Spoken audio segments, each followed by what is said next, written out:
வணக்கம். இன்றைய கோவை முக்கிய நிகழ்வுகள்.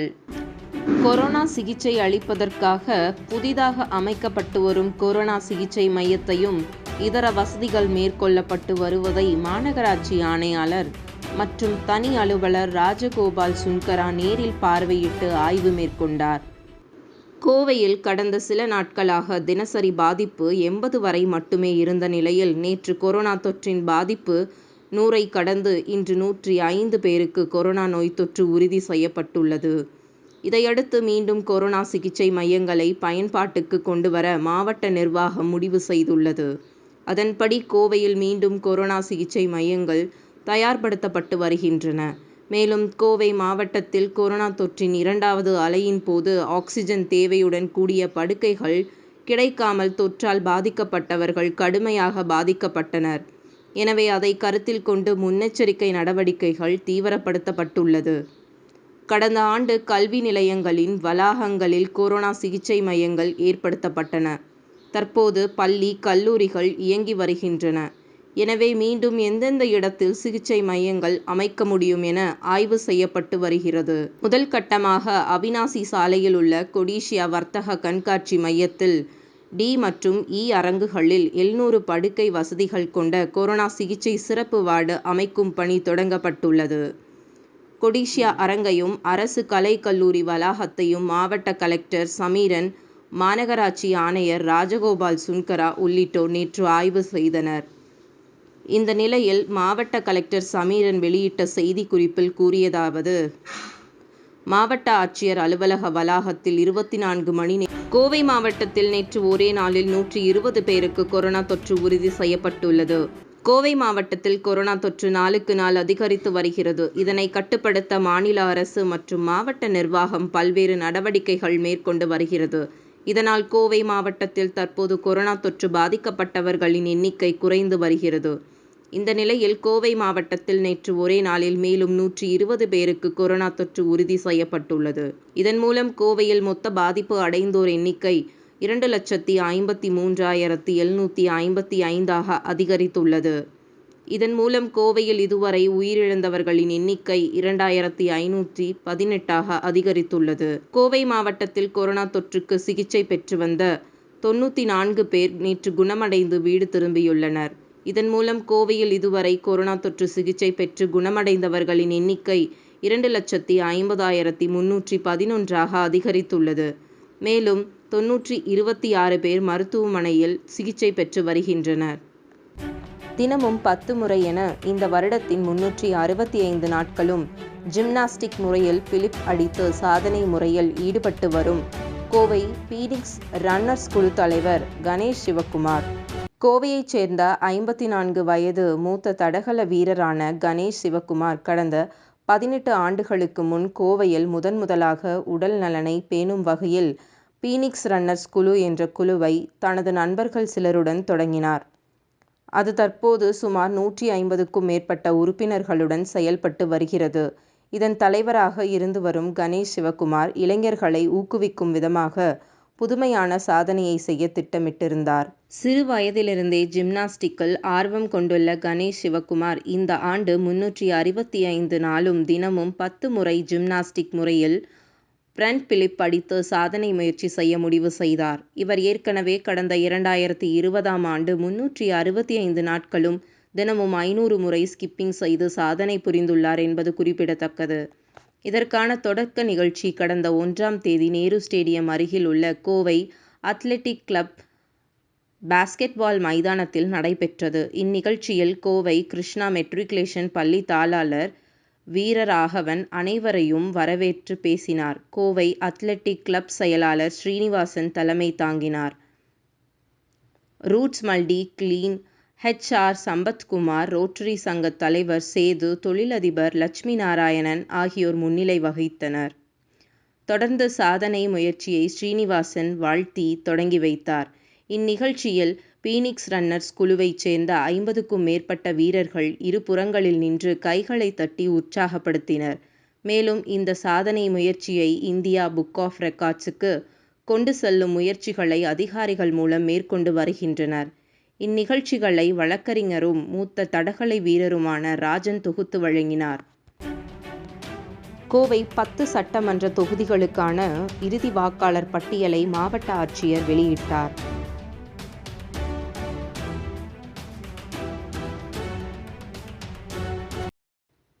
கோவை மாவட்ட ஆட்சியர் கூட்டரங்கில் இறுதி வாக்காளர் பட்டியலை அங்கீகரிக்கப்பட்ட கட்சி பிரமுகர்கள் முன்னிலையில் மாவட்ட ஆட்சியர் சமீரன் வெளியிட்டார். கடந்த 2021ஆம் ஆண்டு நவம்பர் மாதம் 1ஆம் தேதி முதல் 30ஆம் தேதி வரை பெறப்பட்ட விண்ணப்பங்கள் அடிப்படையில் இந்த இறுதி வாக்காளர் பட்டியல் வெளியிடப்பட்டுள்ளது. 10 சட்டமன்ற தொகுதிகளில் பெறப்பட்ட விண்ணப்பங்களில் ஆண் வாக்காளர்கள் 15,40,091 பேர், பெண் வாக்காளர்கள் 15,91,654 பேர், மூன்றாம் பாலினத்தவர்கள் 573 என மொத்தம் 31,33,128 பேர் உள்ளனர். இதில் 18 முதல் 19 வயதுடைய இளம் வாக்காளர்கள் 42,266 பேர், இறந்தவர்கள் 6,884 பேர் என்பது குறிப்பிடத்தக்கது. இஸ்ரோ விஞ்ஞானி மயில்சாமி அண்ணாதுரையின் சகோதரர் மோகனசுந்தரம் தேசிய அளவிலான யோகா போட்டிக்கு தேர்வாகி கோவைக்கு பெருமை சேர்த்துள்ளார். கோவை பீளமேடு பகுதியை சேர்ந்தவர் மோகனசுந்தரம். இஸ்ரோ விஞ்ஞானி மயில்சாமி அண்ணாதுரையின் சகோதரரான இவர் கோவை PSG பொறியியல் கல்லூரியில் இயந்திரவியல் பேராசிரியராக பணிபுரிந்துள்ளார். இந்நிலையில் யோகா செய்வதில் ஆர்வமுடைய மோகனசுந்தரம் இவர் தனது பணி ஓய்விற்கு பின் கடந்த 2 ஆண்டுகளாக பிரபல யோகா பாட்டி நானம்மாளின் ஓசோன் யோகா மையத்தில் யோகா பாட்டியின் மகன் பாலகிருஷ்ணனிடம் யோகா பயிற்சிகள் பெற்று வந்துள்ளார். கடந்த ஓராண்டிற்கும் மேல் ஆன்லைன் வழியாகவே பயிற்சி மேற்கொண்ட இவர் யோகா போட்டியில் தேசிய அளவில் தேர்வாகி அனைவரையும் ஆச்சரியப்படுத்தியுள்ளார். கோவையில் நடைபெற்ற மாநில அளவிலான யோகா போட்டியில் மூத்தோர் பிரிவில் பங்கேற்று முதல் பரிசை பெற்றுள்ளார். இந்நிலையில் இவருக்கான பாராட்டு விழா ஓசோன் யோகா மையத்தில் யோகா பயிற்சியாளர் பாலகிருஷ்ணன் தலைமையில் நடைபெற்றது. இதில் பேசிய மோகனசுந்தரம், கடந்த சில வருடங்களாக உடற்பயிற்சி, நடைப்பயிற்சிகள் செய்து வந்ததாலும் யோகா பயிற்சி செய்ய துவங்கிய பிறகு மனம் மற்றும் உடல் சார்ந்து புத்துணர்வு பெற்று நல்ல சுறுசுறுப்பாக இருப்பதாக தெரிவித்தார். தற்போது மாநில அளவில் யோகா போட்டியில் வெற்றி பெற்று அந்தமானில் நடைபெறும் தேசிய அளவிலான யோகா போட்டியில் கலந்து கொள்ள தம்மை தயார் செய்வதாகவும் அவர் கூறினார். தனது 61 வயதிலும் யோகாவில் சாதனை புரிய விரும்பும் மோகனசுந்தரத்தை அனைவரும் பாராட்டி வாழ்த்தி வருகின்றனர். வணக்கம், என்னுடைய பெயர் மோகனசுந்தரம். நான் என்ஜினியரிங் காலேஜஸில் ஒரு மெக்கானிக்கல் இன்ஜினியரிங் டிபார்ட்மெண்ட்டில் பேராசிரியராக ஒரு 20 ஆண்டுகளுக்கு மேல் பணியாற்றினேன். கோவையின் புகழ்பெற்ற PSG காலேஜ் ஆஃப் டெக்னாலஜியில் ப்ரொஃபஸராக இருந்தேன். அதுக்கப்புறம் பல கல்லூரிகளில் முதல்வராக இருந்திருக்கிறேன். குறிப்பாக Karpagam college of engineering, Johnson's institute of technology, இங்கெல்லாம் கல்லூரி முதல்வராக இருந்துட்டு ஈஸ்வர் இன்ஜினியரிங் காலேஜில் டீனாகவும், SVS காலேஜில் டைரக்டராகவும் கிட்டத்தட்ட 30 ஆண்டுகள் கல்வி பணியிலேயே போயிடுச்சு. அதனால் எனக்கு என் உடல் நலத்தை கவனிப்பதற்கு அதிக நேரம் கிடைக்கல. அதனால் ஒரு 60 ஆண்டுகள் முடிந்தவுடன் கல்வி பணியிலிருந்து ஓய்வு பெற்று சரி பல நூல்களையும் படிக்க ஆரம்பிக்கலாம் அப்படின்னு உட்காரும்போது தான் உடம்பு தொந்தரவு செய்ய ஆரம்பித்தது. அப்புறம் குறிப்பாக இரத்தத்தில் சர்க்கரையின் அளவு கொஞ்சம் அதிக ஆரம்பித்தது. ஒரு களைப்பு, எப்போ இருந்தாலும் ஒரு களைப்பு இருக்கும். புத்தகத்தை எடுத்து படிக்கலாம் அப்படின்னு ஆரம்பித்தா கண்ணெல்லாம் சொருகும், படுத்துக்கலான் இருக்கும். ஆனால் இப்படி இருப்பது சரியல்ல அப்படின்னு எனக்குள்ளேயே தோணுச்சு. அப்போ உடற்பயிற்சி கூடங்களுக்கு போய் பயிற்சி செய்ய ஆரம்பித்தும் பெருசாக எனக்கு பலன் கிடைக்கல. நடைப்பயிற்சியும் போனேன். ஒரு நாளைக்கு ஒரு 10,000 அடிகளெல்லாம் எடுத்து வச்சேன். அப்போ கூட பெருசாக எனக்கு நான் வேண்டிய அளவு உடல்நிலையில் முன்னேற்றம் கிடைக்கல. அப்போ கோவையில் ஓசோன் யோகா சென்டர், பத்மஸ்ரீ நானா பாட்டியம்மாள் அவங்க நிறுவன இந்த யோகா சென்டருக்கு போனால் ஏதாவது ஒரு நல்ல ஆலோசனை கிடைக்குமான்னு சொல்லிட்டு இங்கே யோகா மாஸ்டர் பாலகிருஷ்ணன் அவங்கள பார்த்தேன். அவங்களோட பார்த்து பேசிகிட்டு இருக்கும் பொழுது அவர் வந்து சில நோய்களுக்காக இந்த ஓசோன் யோகா சென்டருக்கு வந்து குணமடைந்து பிறகு யோகா ஆசிரியர்களாகவும் ஆன சிலரையெல்லாம் எனக்கு அறிமுகப்படுத்தினார். அவங்களெல்லாம் பார்க்கும் பொழுது எனக்கு ஒரு நம்பிக்கை கிடைச்சிது. ஆனால் அந்த சமயத்தில் வந்து கொரோனா அலை ரொம்ப உக்கிரமாக வீசிட்டு இருந்தது. அதனால் நேரில் வந்து பயிற்சி எடுக்க முடியாமல் ஆன்லைனில் சார் மூலமாக பயிற்சியெல்லாம் எடுத்துகிட்டு அப்புறம் பல போட்டிகள் எல்லாம் கலந்து ஓரளவுக்கு முன்னேற்றம் அடைஞ்சேன். இந்த யோகா பயிற்சியில் எனக்கு கிடைச்ச ஒரு பலன் அப்படின்னு பார்த்திங்கன்னா, முதல் பலன் வந்து இரவு நேரத்தில் நல்லா தூங்க முடியுது. இரவில் நல்லா தூங்கினாலே the quality of sleep will decide the quality of life during the day time அப்படிம்பாங்க. பகல் நேரத்தில் நல்ல எஃபெக்டிவாக என்னால் ஒர்க் பண்ண முடியுது. இரண்டாவது, ஒரு உடல் எடை குறைப்பு அது வந்து நடக்குது. ஏன்னா சாப்பாட்டின் அளவு வந்து எல்லாமே குறையாது. அப்புறம் சில வழிமுறைகள்லாம் சொல்லி கொடுத்தாங்க. அதாவது ஒரு சாப்பிட்றதுக்கு முன்னாடி என்னென்னலாம் செய்யணும் அப்படிங்கிற சில டெக்னிக்கெல்லாம் அவர் சொல்லி கொடுத்தார். அதையெல்லாம் பின்பற்றும்போது நமக்கு வந்து நல்ல உணவு ஜீரணமாகுது, நல்ல பசி, இந்த மாதிரி விஷயங்கள். பகல் நேரத்தில் நல்ல சுறுசுறுப்பாக இருக்க முடியுது. அப்புறம் சர்க்கரையின் அளவெல்லாம் வந்து நார்மலுக்கு வந்துருச்சு. அப்போது இவ்வளவு பலன்களை தரக்கூடிய இந்த யோகாவை நான் மட்டும் அனுபவிக்காமல் என்னுடைய சந்ததிக்கும் சமுதாயத்தில் இருக்கிற மற்றவங்களுக்கும் கொடுக்கலாமே. இதுவரைக்கும் பொறியியல் பாடங்களை போதிச்சுட்டு வந்தேன்.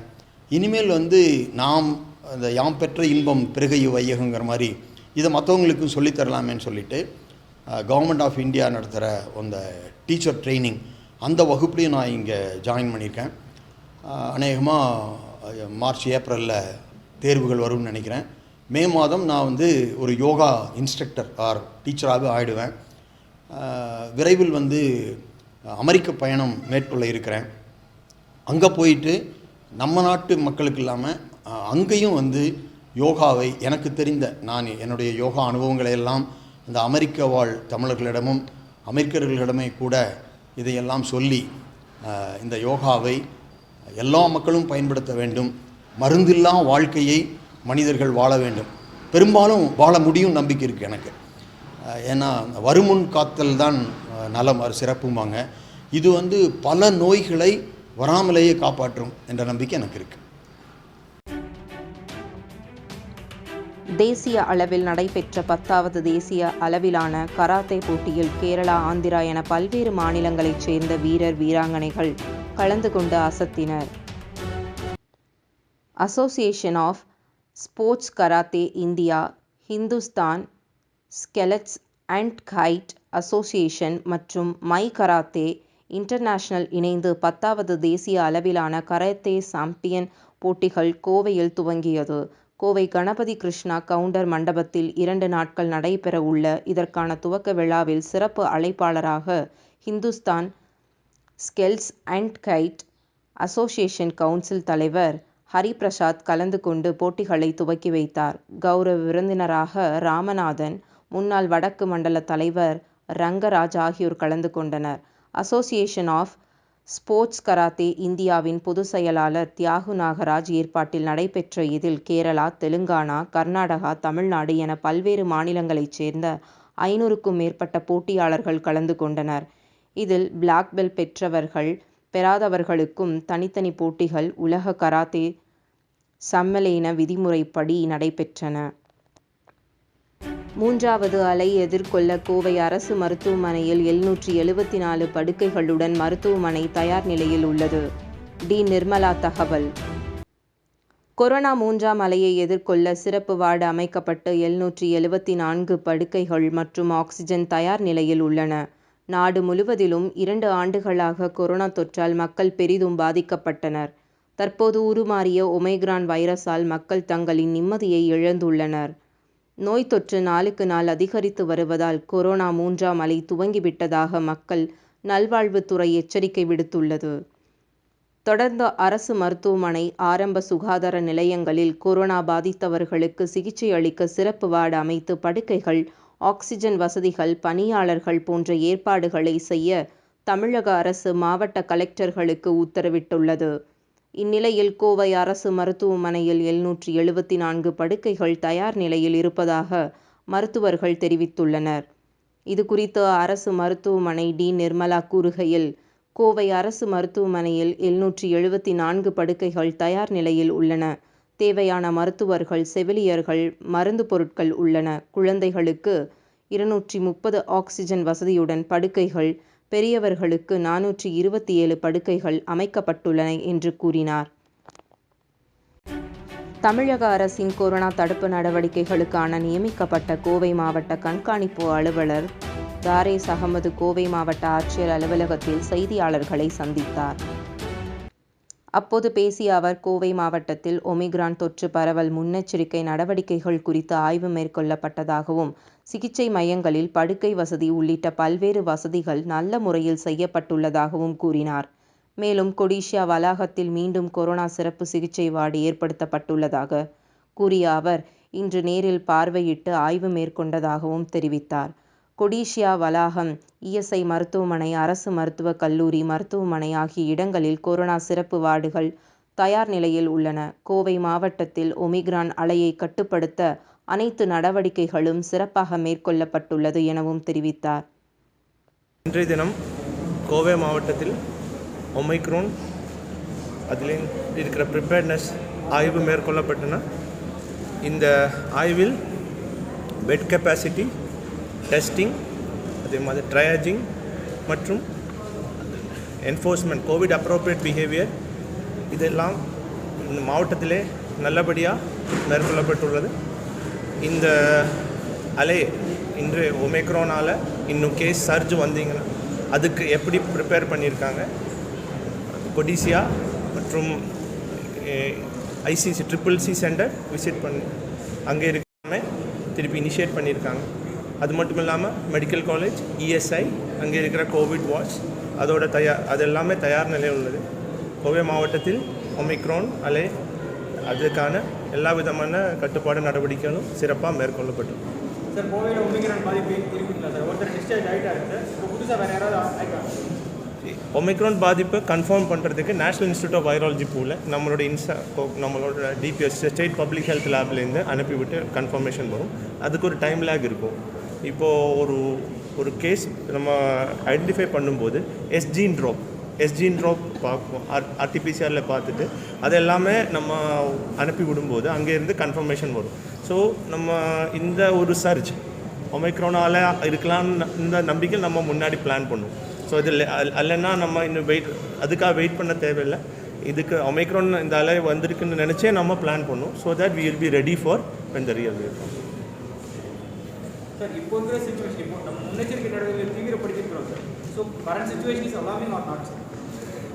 இந்த அலையை பொறுத்த வரைக்கும் இது எப்படி பிஹேவ் பண்ணணும் நமக்கு தெரியாது. எல்லா விதமான முன்னெச்சரிக்கை நடவடிக்கைகளும் அரசாங்கம் மேற்கொள்ளப்பட்டுள்ளது.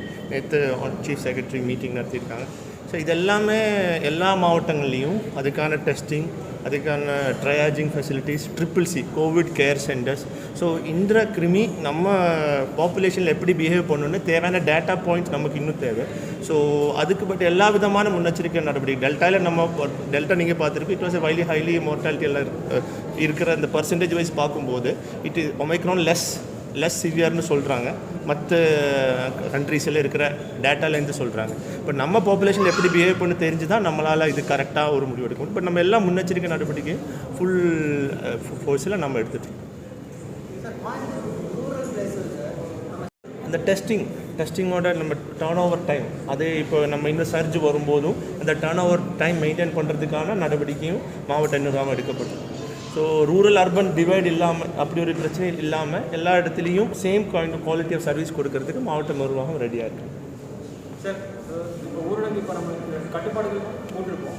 கோயம்புத்தூரில் கட்டுப்பாடுகள் இன்னும் தீவிரப்படுத்துறதுக்கு ஏதாவது நம்ம ஆலோசிச்சுட்டு இருக்கோமா sir? The mobility of the population is so high, அதனால் ஏதாவது நம்ம ரெஸ்ட்ரிக்ஷன் போடப்படுமா? இப்போ இன்றைக்கி தெரியும் உங்களுக்கு, இன்றைக்கி காலையில் மீட்டிங் இருந்தது உங்களுக்கு எல்லாருக்கும் தெரியும். அதோட முடிவுகள் அரசாங்கத்திலேருந்து வரும். ஸோ நம்மளோட case load plus test positivity rate, hospitalisation rate பார்த்து அதுக்கான அப்பப்போ முன்னெச்சரிக்கை நடவடிக்கைகள் அதுக்கு தேவையான அளவில் அதுக்கான அரசாணைகள் வெளியிடப்படும். இன்றைய தங்கம் மற்றும் வெள்ளி விலை நிலவரம். ஆபரண தங்கம் கிராம் ஒன்றிற்கு 4517 ரூபாய்க்கு விற்கப்படுகின்றது. வெள்ளி கிராம் ஒன்றிற்கு 65 ரூபாய் 70 காசுகளுக்கு விற்கப்படுகின்றது. இத்துடன் கோவை நிகழ்வுகள் நிறைவடைகின்றன. தினமும் இரவு 7 மணி, இரவு 10 மணி, காலை 8 மணிக்கு கோவை நிகழ்வுகளை காணத் தவறாதீர்கள். நன்றி, வணக்கம்.